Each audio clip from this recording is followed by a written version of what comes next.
Good to see you back, friends, after the break. In today's episode, we are discussing regarding the admission process to foreign universities with our expert, Jaydeep Singh Chaudhary. Let's continue our discussion. Well, Jaydeep, you already mentioned the websites wherein we can know about GRE and GMAT. Is there any other website wherein which we can get such information? Well, students could also log on to timeforeducation.com. Right. There are lots of additional information that they can get, useful tips on exam preparation as well. So that's something I guess that will help them. Okay. And tell us about the language tests like TOEFL and IELTS. Well, TOEFL and IELTS students, it's almost compulsory. Somebody wants to study either in the US or mainland Europe or in Australia and New Zealand, they have to take either the TOEFL or the IELTS. Okay.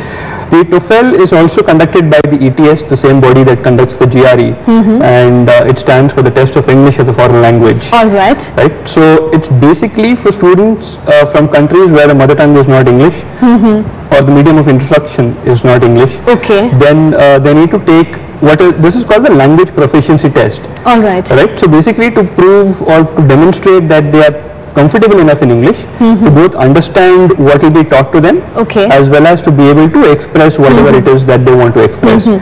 So the IELTS is similarly conducted by a couple of bodies. One is IDP Education Australia. The other is in India, the representative that conducts the test is a British Council. And the IELTS stands for the International English Language Testing System. All right.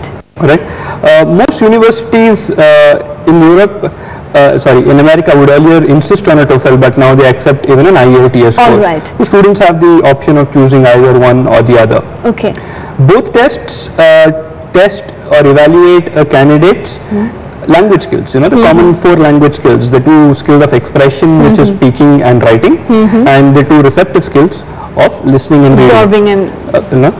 That's what they check broadly. The TOEFL and the IELTS are slightly different in the way they are structured. All right. All right.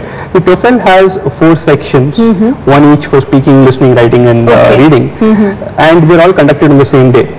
Okay. All right. The exam approximately is about for 4.5 hours. So it's now become a fairly comprehensive exam, and it costs about $165 for a student in India to go ahead and take the exam. The IELTS, on the other hand, also has 4 sections, but it differs from the TOEFL in 2 ways. One, the speaking part may or may not happen on the same day. All right. All right. The second important difference is that while the TOEFL is completely on the computer, all right. All right, the TOEFL, the IELTS also has human evaluators. In the sense, they're live in front of you across the table, and especially when you're doing the speaking section. So what kind of questions are basically asked on these kind of examination, TOEFL and IELTS? Well, it's basically to check whether you're comfortable in English or not. So grammatical questions? There'll be grammar-based questions, but more in the sense of using language. All right. So for example, they might give you a sentence and say, is this sentence grammatically correct or not? All right. Okay. They'll also ask you to write an essay. In the writing section, you'll have to write a couple of essays. In the reading section, you'll have to read either passages, like in the TOEFL, they'll give you passages. In the IELTS, they may also give you an advertisement. All right. All right, and say, okay, so what did you understand from that advertisement? Okay. So it's English, yes, but more in the sense of being able to use English to communicate. All right. So they're not going to ask you a question like, what is the difference between a noun and a pronoun? Okay. You're going to get more, is this sentence correct, not correct, kind of thing. So tell me one thing, how does a student prepare himself? One thing would be to constantly use English as much as possible. I think apart from that, it's also important that a student gets guidance. Okay. So I would suggest that they sign up for a course, or they could even go to IDP Education Australia, which is a quasi-governmental organization run by the Australian government, or they could go to the British Council, which is again, sort of a quasi-governmental organization for the British government. Get help from there. They could go to private institutes like Time. We do coaching for IELTS and TOEFL as well. But some guidance is required. It's important to take perhaps a mock test so that you're not surprised on the day of the exam. Exactly. So that all that helps, and all these bodies that I just mentioned, all of us do give support to students in different ways. And what should be the test taking approaches? Here, it's important to stay calm. It's very, very important to stay calm, especially in the context of the TOEFL, which is almost 4.5 hours long.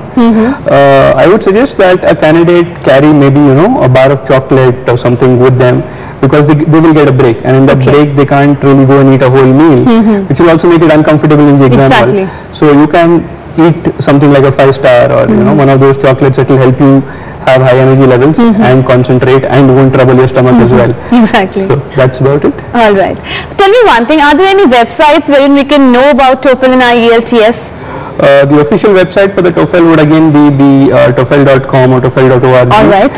Okay, for IELTS they can visit the websites of IDP or the British Council, and yes, certainly we've got a lot of information on time4education.com as well. All right. So I would suggest these sites. Okay. Well, since we have you today, Jaydeep, I'm not going to leave you unless I'm fully satisfied regarding the entire admission process, but I'll take a short break for now. Sure. Please be with us. Sure.